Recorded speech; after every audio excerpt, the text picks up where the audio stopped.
வணக்கம்.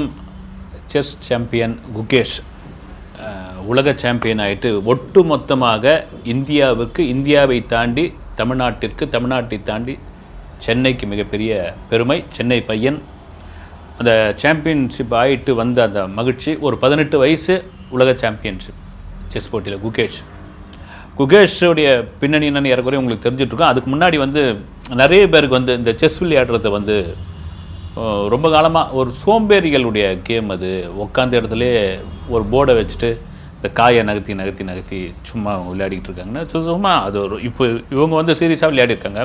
சில பேர்லாம் பார்த்திங்கன்னா ஸ்நாக்ஸ் சாப்பிட்டு காபி சாப்பிட்டுக்கிட்டு இதெல்லாம் இது பண்ணுவாங்க. அதை வச்சு இவங்க ஒரு சோம்பேறிகளுடைய கேம், அப்புறம் உட்காந்துக்கிட்டே விளையாடுற கேமு அப்படிலாம் பேசுகிறது ரைட்டு. ஆனால் உண்மையிலேயே செஸ் மைண்ட் கேம்.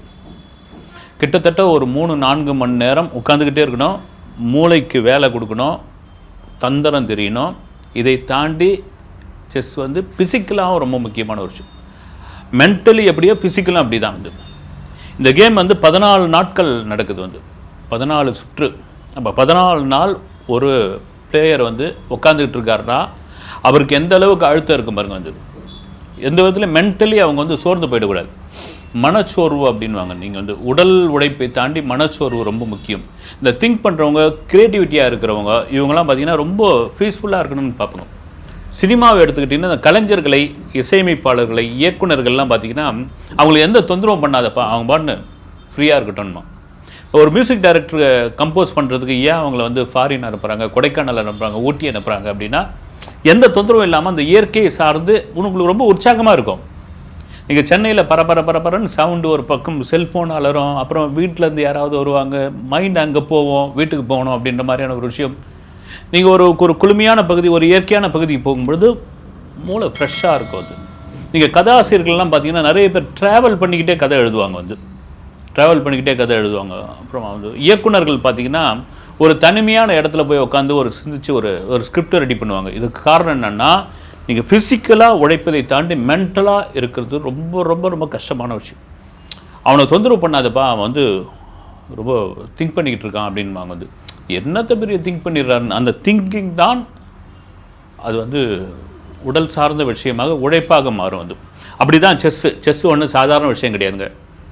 இதை குகேஷ் விளையாடும் பொழுது நமக்கு தெரிஞ்சது ஒரு சில சுற்றுக்கள்லாம் பார்த்துக்கிட்டு இருந்தோம்.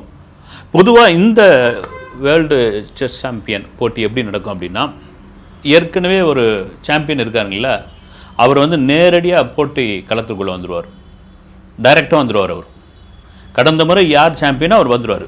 சரி, அவருக்கு போட்டியாக ஒரு ஆள் உட்காரணுமே. அவர் என்னென்னா, அவர் ஒரு 8 சுற்று போய் விளையாடணும், படா ஜாம்பவான்கிட்டலாம் விளையாடணும். அந்த 8 சுற்றில் விளையாடி வின் பண்ணுறவர் தான் இந்த இடத்துக்கு உட்காரணும். அப்படி தான் இந்த வேர்ல்டு கப்பில் சாம்பியனான டிங் லீரன், சைனாவை சேர்ந்தவர், அவர் நேரடியாக வந்தாச்சு. இப்போ ஒவ்வொருத்தராக ஒவ்வொரு விதமாக 8 சுற்று விளையாடிக்கிட்டே இருக்கிறாங்க. ஏற்றத்தாழ்வுலாம் இருக்குது. யார் வரப்போகிறாங்க அப்படின்பொழுது நிறைய பேருடைய எதிர்பார்ப்பு உலக அளவில் குகேஷ் தான் அப்படின்னு. சரி, இந்த 18 வயசு பையன் அடிச்சிடுவானா அப்படின்பொழுது அவனுடைய அப்படியே பின்னணி அப்படி பேக்ரவுண்டு ரிவைண்ட் பண்ணி பார்க்கும்பொழுது, எப்போ அவன் அடிக்கக்கூடிய ஆள் தான். அவன் ஹிஸ்ட்ரியெலாம் போய் படிங்க அப்படின்னா, மிக சிறிய வயதில் செஸ் மீது மிக ஆர்வம் ஏற்பட்டு அதற்கு குகேஷுக்கு அவங்களுடைய தாய் தந்தையர் பெரிய உறுதுணையாக இருந்து பயிற்சி கொடுக்க ஆரம்பிச்சிட்டாங்க. அதான் சொல்லுவாங்க, உங்கள் குழந்தைகிட்ட என்ன திறமை இருக்குது அந்த முதல்ல கண்டுபிடிங்கன்னு யாராக இருந்தாலும் சரி. ஸோ இதுக்கெல்லாம் கூட சில பேர் விதண்டாவாதமாக பேசுவாங்க. ஏங்க அவங்க 2 பேரும் டாக்டரு, ஹஸ்பண்ட் ஒய்ஃப் டாக்டரு, நல்லா வசதியாக இருக்கிறாங்க, அதனால் என்ன இருக்குதுங்க அப்படின்னு. அப்படிலாம் கிடையாதுங்க. ஒரு சாதாரண இடத்திலிருந்து, ஒரு சாதாரண குடிசையிலிருந்து, ஒரு சாதாரண பின்தங்கிய பகுதியிலிருந்தும் எத்தனையோ கால்பந்தாட்ட வீரர்கள், கிரிக்கெட் வீரர்கள், எத்தனையோ துறை சார்ந்த டென்னிஸ் வீரர்கள் உலகளவில் நீங்கள் எடுத்து பார்த்தீங்கன்னா, அதுவும் குறிப்பாக தென் அமெரிக்க நாடு, பிரேசில், சிலி, அர்ஜென்டினா மாதிரியான நாடுகளில் கால்பந்தாட்ட வீரர்கள் ரொம்ப பின்தங்கிய பகுதியிலிருந்து வந்தவங்க. நீங்கள் ஆப்பிரிக்க நாடுகளில் கூட எடுத்துக்கலாம். ஆப்பிரிக்க நாடுகளில் எத்தனையோ தடகள வீரர்கள்லாம் வந்திருக்காங்க. அப்படி கிடையாது. நம்ம குழந்தைங்கிட்ட என்ன இருக்குது நம்ம கண்டுபிடிக்கிறது ரொம்ப ரொம்ப விஷயம். அது வசதி சார்ந்ததெல்லாம் கிடையாது. ஒருவேளை அவங்ககிட்ட அந்த திறமை இருந்துச்சுன்னா அவங்க திறமையை பார்த்து நிறைய ஸ்பான்சர்ஸ் வரலாம், பெரிய ஆளுங்க உதவி பண்ணலாம். ஆனால் குகேஷுடைய திறமையை கண்டுபிடிச்சாங்க, அவனுடைய ஆர்வத்தை கண்டுபிடிச்சாங்க. அப்பா அம்மா 2 பேரும் டாக்டர். அப்பா இஎன்டி ஸ்பெஷலிஸ்ட், அவர் பயிற்சி கொடுக்குறாரு. ஒவ்வொரு சாம்பியன்ஷிப்லேயும் அது உள்ளூரில், மாவட்ட அளவில், மாநில அளவில், நேஷ்னல் லெவலில் வின் பண்ணி குகேஷ் வந்து தெரிகிற அளவுக்கு ஆயாச்சு. ஏன்னா இந்த அளவுக்கு நீங்கள் வந்தீங்கன்னா தான் இன்டர்நேஷ்னல் லெவலில் நீங்கள் போட்டி போட முடியும். அப்படி ஒரு பயிற்சி கொடுக்க ஆரம்பிக்கிறாங்க. அதே சமயத்தில் வந்து குகேஷுக்கு எந்த விதத்திலும் மன அழுத்தம் உண்டாயிடக்கூடாது அப்படின்றதுக்காக மென்டலி சில பயிற்சியெல்லாம் கொடுக்குறாங்க. வந்து இந்த கிரிக்கெட் பிளேயர்ஸ்க்கு பார்த்தீங்கன்னா நீங்கள் வந்து பயிற்சியை, அதாவது பவுலிங்க்கு ஒரு பயிற்சியாளர் இருப்பாங்க, பேட்டிங்க்கு ஒரு பயிற்சியாளர் இருப்பாங்க, அப்புறம் வந்து ஃபிசிக்கலாக ஒரு பயிற்சியாளர் இருப்பாங்க, அப்புறம் மனநலம் சார்ந்த ஒரு பயிற்சியாளர் இருப்பாங்க. அவங்க தான் ரொம்ப முக்கியமான ஒரு விஷயம். அந்த மனநலம் சார்ந்த பயிற்சியாளர்கள் பார்த்திங்கன்னா பெரும்பாலும் இந்த செஸ் போட்டிகள் கலந்துக்கிறாங்க இல்லைங்களா, இவங்களுடைய ஆலோசனை சொல்கிறவங்களாக தான் இருப்பாங்க. காரணம் என்னென்னா, உங்களுக்கு வந்து மனசு ஸ்ட்ரென்த்தாக இருந்தால் தான் எந்த கேம் வேணாலும் விளையாட முடியும். நீங்கள் மனசு ஸ்ட்ரென்த்தாக இருந்தால் மட்டும்தான் வாழ்க்கையை நீங்கள் வந்து ஒரு ஸ்டாண்டர்டாக எடுத்துன்னு போக முடியும். அப்படி குகேஷை வந்து அப்படி தயார்படுத்துகிறாங்க. இவங்களுடைய நோக்கம் எல்லாம் வந்து வேர்ல்டு சாம்பியன்ஷிப்பை போய் குகேஷ் எதிர்கொள்ளணும். அதுவும் வந்து அவங்க அப்பா சொல்கிறாரு, நீ வின்னராக தான் ஆவ அப்படின்னு. குகேஷ் கூட ஒரு சின்ன, நான் ரன்னர் ஆனால் கூட பரவாயில்லப்பான்றாரு. இல்லை நீ வின்னர் தான் ராஜா, நீ அதுதான் அதுக்கான அது அந்த நம்பிக்கையோடு இரு. நம்பிக்கை தான் எப்பொழுதும் ஒரு மனிதனுக்கான மிகப்பெரிய பலம்ங்க. இப்போ கூட சொல்லிக்கிட்டு இருக்கேன், இன்றைக்கி வந்து செஸ் வந்து விளையாட்டு வந்து, ஏன்னா விஸ்வநாத ஆனந்த் வந்து 5 முறை வேர்ல்டு சாம்பியன். வந்து நம்ம இந்தியாவுக்கு பெருமை, நம் தமிழர்களுக்கான பெருமை வந்து விஸ்வநாத ஆனந்த். அப்போ தான் தெரிய ஆரம்பிச்சது நிறைய பேருக்குலாம் செஸ்ஸுன்னு ஒரு விளையாட்டு உண்மையாகவே வந்து பல பேருக்குலாம் தெரியும். வந்து அதான் சொல்கிறேன், நான் வந்து அதை வந்து ஏதோ சீட்டாட்டம் ஆடுற மாதிரியான ஒரு கணக்கில் நிறைய பேர் வச்சுருந்தாங்க. ஊருங்களில் திண்ணையில் விரிச்சிட்டு ஆடிக்கிட்டு இருப்பாங்க இல்லைங்களா, அது மாதிரி. இப்போ இந்த இடத்துல வந்து நான் குகேஷ் விஷயத்துக்கு வரேன். அதுக்கு முன்னாடி இந்த இடத்துல வந்து இந்த செஸ் எப்படி உருவாச்சு அப்படின்ட்டு நான் சீட்டாட்டம்னு சொன்னேன் இல்லைங்களா, இது கொஞ்சம் மாற்றி இந்த செஸ் உருவானதே வந்து நம்முடைய இந்தியாவிலிருந்து தான் உருவானது. இந்தியாவில் எப்படின்னா தாயப்பாஸ் இருக்கு இல்லைங்களா, இப்போவும் விளையாடுவாங்க. வந்து வேறு பொழுதுபோக்கே கிடையாதுங்க. வேறு என்ன பொழுதுபோக்கு இருக்குது? புத்தகங்கள் வந்து அந்த காலகட்டங்களில் படிக்க முடியாது. புத்தகங்கள் வந்து சாமானியர்கள் படிக்க முடியாது. அப்போ எழுத்தறிவும் கிடையாது. வந்து இயற்கையை போய் எவ்வளோ நேரம் பார்த்துக்கிட்டு இருக்க முடியும்? விவசாயம் சார்ந்த வேலைகள், அப்புறமா வேறு ஏதாவது தொழில் செஞ்சுட்டு அவனுக்கு பொழுதுபோக்காக என்ன பண்ணுறது? கதை எவ்வளோ நேரம் பேச முடியும்? அப்போ ஒரு விளையாட்டை கண்டுபிடிக்கிறான். நெடுக்கும் குடுக்குமா 4-5 கோடுங்களை போட்டு கட்டமாக வச்சு 2 புளியங்கொட்டையை வச்சுட்டு தாயக்கட்டையை உருட்டுறான். களிமண்ணால் செய்யப்பட்ட அந்த தாயக்கட்டையை உருட்டுறான், அதை விளையாடுறான். யூரோப்பிலிருந்து, கிரேக்கத்திலிருந்து வணிகத்திற்காக வந்த அந்த வணிக வியாபாரிகள் அவங்க என்ன பண்ணுறாங்க பார்க்குறாங்க. வந்து அவங்க எவ்வளோ நேரம் கப்பலை நிறுத்தி வச்சுருக்க முடியும்? என்ன விளையாட்டு இது அப்படின்றாங்க. இது நல்லா இருக்குது, சுவாரஸ்யமாக இருக்குது. இது வந்து அவங்களுக்கு வந்து இங்கே ஒன்றும் பொழுதுபோக்கு கிடையாது இல்லை. அவங்க என்ன பண்ணுறாங்க, விளையாடி பார்க்குறாங்க. அவங்க ஊரில் எடுத்துமே இந்த விளையாட்டை வந்து அறிமுகப்படுத்துகிறாங்க. அவன் என்ன பண்ணுறான், அதை மாத்திராத என்னையா 2 கட்டையை போட்டு உருட்டிக்கிட்டு இருக்கோம், அதை விட 2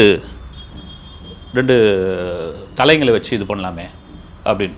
அப்போ தான் அந்த உருவகமாகுது. கட்டமாக வச்சு அந்த கட்டத்தை வந்து பிரித்து அதில் வந்து ராஜா, குதிரை, ராணி அப்படின்னு வச்சு அவன் உருவாக்குறான். அது கொஞ்சம் கொஞ்சமாக வளருது, இன்ட்ரெஸ்ட் ஆகுது. பிரிட்டிஷ்காரர்கள் என்ன பண்ணுறாங்க, அவங்க தான் முதல்ல அதுக்கு உருவம் கொடுக்குறாங்க. ராஜா, ராணி இது பேரில் உருவம் கொடுக்கும்போது அதில் ராணி தான் பவர்ஃபுல்னு ஒரு இடத்துக்கு வராங்க. ஏன்னா அங்கே ராணிக்கு தான் வந்து அதிகார மையத்தை கொடுப்பார்கள். அதை ராணி தான் பவர்ஃபுல்லாக கொண்டு வராங்க. இப்படி இந்த விளையாட்டு இப்படியே இருக்கும் பொழுது இன்னும் கொஞ்சம் பின்னோக்கி போனோம்னா தொல்காப்பியத்திலே இருக்குதுங்க. நம்ம இந்த சதுரங்க விளையாட்டு தொல்காப்பியத்திலே இருக்குது. தொல்காப்பியத்தினுடைய சில பகுதியில் இதை பற்றி எழுதப்பட்டிருக்கு. அப்பொழுதுலேருந்து தொடர்ந்த ஒரு விஷயம். அப்போது செஸ் நம்ம மரபு சார்ந்த ஒரு விஷயம், நம்ம தமிழர்கள் சார்ந்த ஒரு விஷயம், நம் ரத்தத்தில் ஊர்ன ஒரு விஷயம். அதுதான் இன்றைக்கி அப்படி சுற்றி எங்கெங்கேயோ பயணப்பட்டு யூரோப், தெற்காசியா, ஆசியா, சைனா எங்கெங்கேயோ பயணப்பட்டு இந்தியர்களிடம், குறிப்பாக தமிழர்களிடம் நாங்கள் தாயா இதை கண்டுபிடிச்சவங்க, நாங்கள் தாயா வருவோம் அப்படின்ட்டு இப்போ வந்து நிரூபிச்சிருக்கிறார். எனக்கு 7ஆம் அறிவு சூர்யா அப்படின்னு ஞாபகத்தில் வர மாதிரியான ஒரு விஷயம் கூட இதில் இருக்குது. சும்மா ஒரு லீடாக கூட சொல்லலாம். இப்போ குகேஷ், டிங்லீரன் இவர் கூட விளையாடுறாரு. மொத்தம் வந்து 14 சுற்றில் ஒரு சுற்றில் யார் வின் பண்ணுறாங்களோ அவங்களுக்கு ஒரு பாயிண்ட்டு.